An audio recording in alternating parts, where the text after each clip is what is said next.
terms of the age of investing, as early as possible. I think that's the general rule. And the rationale for that is that you invest because you want to capture compounding.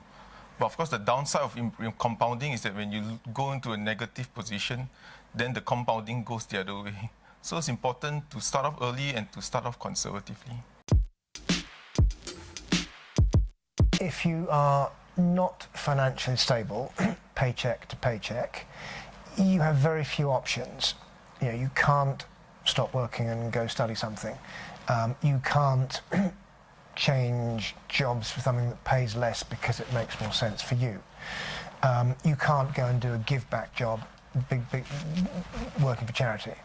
You can't go and start your own business even if you see a really great opportunity.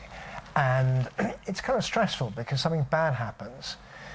You have a bad accident, you've got to pay doctor's fees you didn't expect. You fall off your motorbike, you've got to get it fixed. You have no flexibility. That turns a bad day into a life-changing incident. So achieving some level of financial stability creates the choices for you to do what's best for you and insulates you against possible stresses.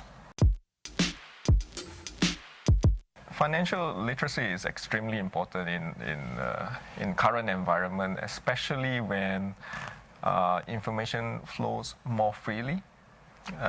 It's unlike in the past decade where many relevant information it's presented via the print media or via sort of like word of mouth. Nowadays, the internet sensation or the internet platform has actually facilitated a lot of information, but not all are relevant, right? So an investor in current times has to be able to sieve out what's relevant and what's not, what is material and what's not, to their portfolio, to what they're investing, and make an informed choice from there. I think one of the more prominent trend that I have observed is that for youth, right, they are more and more getting involved with investing, right?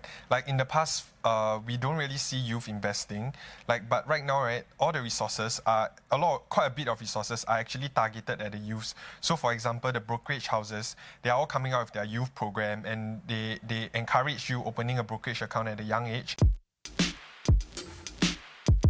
I think the next generation can take charge of the financial future by acquiring knowledge. It's never wise to delve into the market without having sufficient knowledge of how the market operates. And it could be done through reading books or even going for seminars. But I think more importantly is being plugged into a network of like-minded individuals. So I suggest anybody who's interested to get started in investing, they should join a community or join an organization that conducts maybe weekly or monthly meetings where people can actually meet and share their investment knowledge, like what we do here at EYE Investment Club. The objective of Investment Symposium is part of our club initiative to expand our members' exposure in the finance industry. So we bring down key speakers in the finance industry who will be sharing about various investing strategies like deep value investing, as well as to explain more about the various markets in Singapore. So we hope our members can see the real-life application of what they have been learning. So when they make the investment decision themselves, they can be more informed about what they are doing. And also we hope to give them the opportunity to network with individuals from the industry who have a lot of experience, so they can gain advices from them when they make their own personal investment. I think the easiest way for the younger generation to actually achieve this kind of financial freedom is actually through investing in stocks. Because if you actually think about it, most wealthy individuals, they actually got rich through starting their own business, property, or investing in stocks.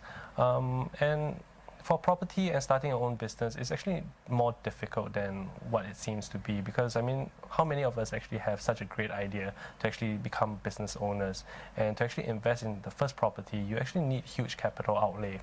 As compared to stocks, how much money you actually have to actually put in, you can actually just start your investment journey that way. And in Singapore today, I think they've actually changed the rules where the minimum amount you actually need to buy is just 100 shares. So actually, the cost to actually start investing in stocks is actually much lower as compared to the other asset classes. The challenges I think they'll face in the future would be that it is more difficult to foresee the world in 20 years' time versus 20 years ago when they tried to foresee the world. Because there's a lot of disruption in this world, particularly coming from technology. The way that they are running their business model changes a lot faster than before. So to be able to understand technology, how is the impact of technology on their businesses, how it affects their long-term cash flows of the company, is something that will become more and more difficult. What gives me a lot of hope is fintech. Yeah, there's a lot of very good products coming out, much lower margin, non-traditional avenues. So think carefully about what you're buying, and don't necessarily listen to the advertising from the financial services ecosystem.